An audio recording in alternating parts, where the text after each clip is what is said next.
investigative simulations have shown that they started the turn around 1.4 miles past Busby Island Light, rather than when it was abeam. Given the ship was 1,000 feet long and running at speed, this does tie in if the officer took a few minutes confirming position before beginning the turn. Nonetheless, had they made the turn with a consistent 10 degrees of helm, she should still have cleared the reef. Instead, it looks like the helm was actually eased a few times and possibly even counter-helm used to slow the rate of turn. This resulted in the equivalent of using an average of 4 or 5 degrees of rudder instead of 10. Interestingly, had an average of 4 or 5 degrees of helm been used from Busby Island Light, it would also have resulted in the Exxon Valdez passing clear of the reef.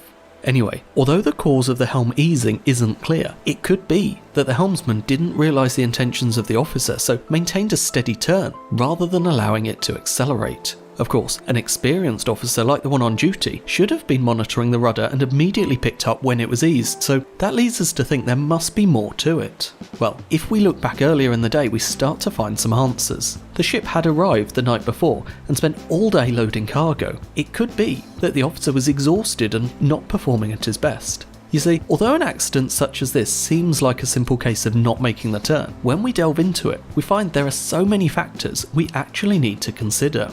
Was the helmsman wrong for easing the turn? Was the officer wrong for failing to monitor the helmsman? Was the master wrong for leaving a junior officer on the bridge? Was the VTC wrong for failing to monitor the ship's progress, especially after being told that they'd be leaving the traffic lanes? Were the crew exhausted after having departed so soon after spending the entire day loading cargo? Was, ultimately, the ship owner in the wrong for placing those crew members on the vessel or for implementing the working conditions that eventually led to the accident? At the end of the day, when it comes to these investigations, it doesn't actually matter who was to blame.